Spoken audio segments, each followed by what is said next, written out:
गुरुजी ने एक बार पूछा भी, वो जब राज्यसभा में नियुक्त तो हुए, गुरुजी को मिलने के लिए गए तो गुरुजी ने उनको पूछा कि कितने मजदूर होंगे जिनका आप प्रतिनिधित्व कर रहे हैं। तो उनका मेरे कॉन्स्टिट्यूएंसी को गिनते तो 30,000 की संख्या आती है। तो गुरुजी ने कहा कि इन 30,000 आपके मतदाताओं के या जिनका प्रतिनिधित्व कर रहे हैं, उनके बारे में आपके मन में उनकी माता का उनके बारे में जैसा भाव होगा वैसा भाव है कि नहीं? अगर ये नहीं है तो फिर उसमें तुम काम नहीं कर सकते।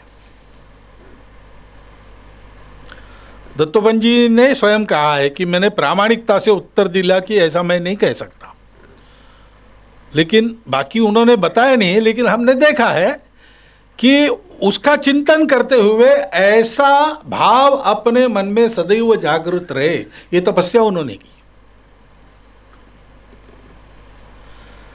और इसलिए जनता के सुख दुखों से एकरूप होकर उसके लिए सारा करना।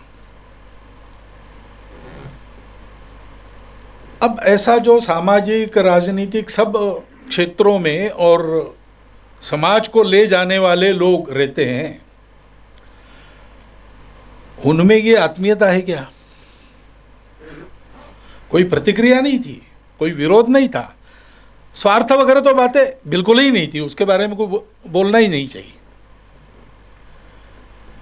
परंतु इस आत्मीयता से अपने समाज के लिए उस समाज का नेतृत्व करने वाले नेता, इसकी भी बहुत आवश्यकता है।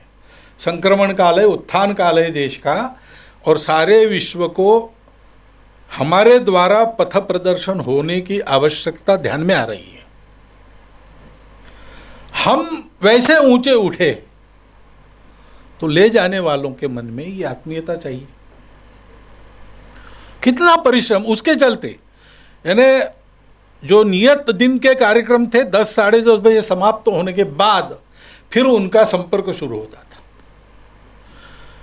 और छोटा सा एक टिन लगाकर झोपड़ी है, वहां एक कार्यकर्ता रहता है, उसके घर भी रात को जाएंगे, 11:30 12 बजे भी जाएंगे, हालचाल पूछेंगे, आधा कप चाय मिली तो पिएंगे, चलेंगे। मैं 4-5 बार उनके साथ इस उनके प्रवास में गया हूँ।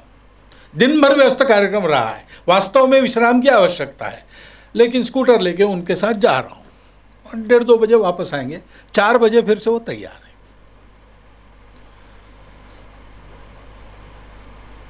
ये करना है।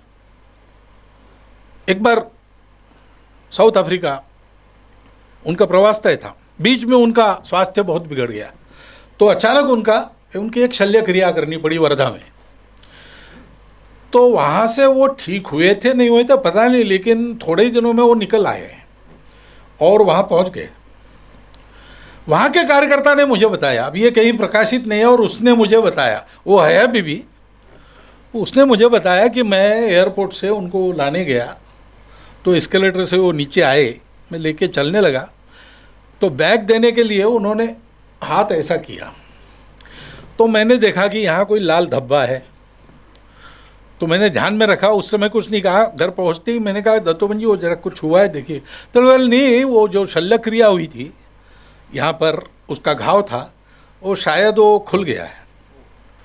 इस अवस्था में वो प्रवास करते थे, और ये उन्होंने नहीं बताया, ये उसको दिख गया इसलिए उसने पूछ लिया, नहीं तो उनको तो पता भी नहीं लगने देते वो किसी को। अब ये इस प्रकार का जो जीवन होता है वो उस जीवन की आवश्यकता है। उस जीवन का जो आविष्कार है, उस आविष्कार का एक शिखर हमको इसमें दिखता है।